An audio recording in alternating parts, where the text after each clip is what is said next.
Okay, so we have discussed enough of different settings inside PTC Creo Parametric detailing environment, and now I think we are good to cover the further portion of Creo detailing. But still, there is one setting that can really make our workflow even faster. So for example, I would like to place isometric view on the top, and then I would like to place top view here. So what I did here is, I pressed on the top and then I went to view display, and then here I changed this view display to, let's say, hidden, and then I applied it, and that's how I finalized this. So there are so many steps involved. Is there any way that make my steps easy? Because I do it for all these views. Every time I need to go here, at least in view display, and need to change it to hidden.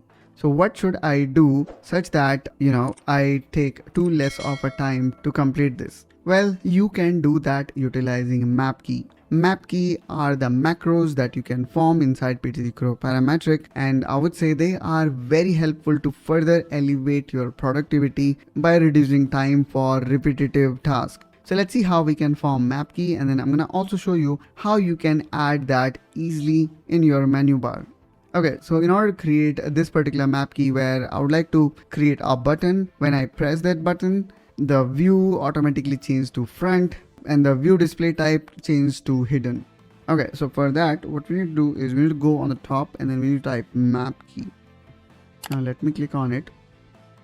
And now let's click on new. Now here we need to define the button. So for example, for hidden, I'm gonna say H will be my shortcut. Okay, so let me hit record here. Now what I'm gonna do here is I am going to repeat those steps of whom I would like to create macro, or of whom we would like to create a shortcut of. So for example, whenever I place general view, I need to make so many clicks so that I can set it up like as a top view, for example.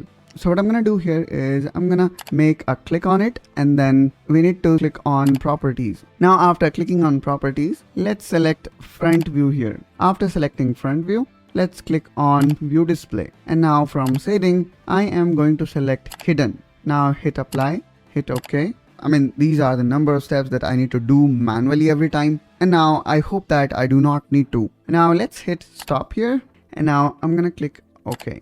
Now here we can see we have successfully created this macro. So let me delete this particular view, and now what I'm gonna do is I'm gonna place a new view so that we can test it whether it is working or not. So this time I am not going to do it by myself, rather I'm gonna run this macro.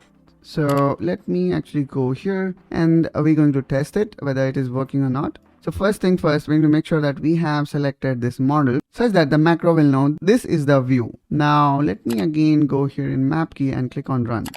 And there we go. So all these steps were taken with a blink of eye, and we have saved a lot of time, I would say.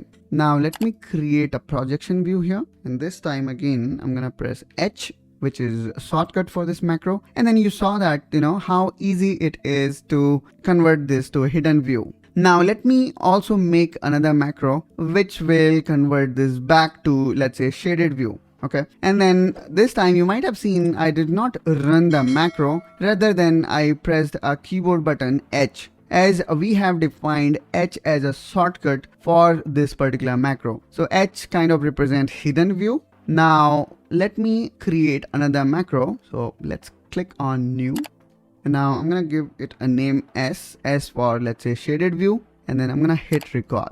Now again, we need to click here properties, and then from here I'm gonna go to view display, and then from here I'm gonna select shading with display. Now let's hit apply and OK. Now let's click stop and OK. Now this particular command or shortcut is being defined for sketch. So it is now again, up to us whether we would like to go with this shortcut, or maybe we can define another shortcut. But let's say, you do not use sketch as a shortcut too often. So I'm going to define this for my map key. Now what I'm going to do next here is I'm going to select this view, and I will be pressing S in my keyboard. And there we go. We just converted this back to shaded view.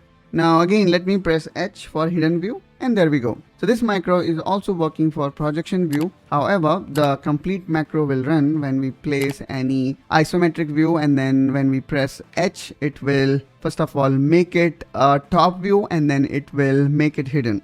and then S shortcut key or macro we have created to put this back to shading. So it is that fast, guys, as you can see. So I would suggest you to create these macros to improve your productivity. Now, one more thing you can do, let's say you do not want to remember these shortcuts, you can click and then bring this mini toolbar and then click on customize.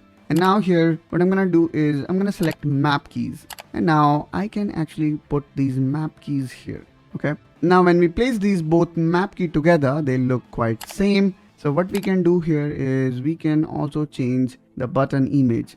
So here we have got multiple options. We can choose button image from our system like this, and it needs to be PNG. Or what we can do is we can also choose this option which says choose from existing, and then from here you can choose any other button. So let's make one smiling and one little bit sad. So H for hidden, or it also kind of represent, you know, the hidden mode.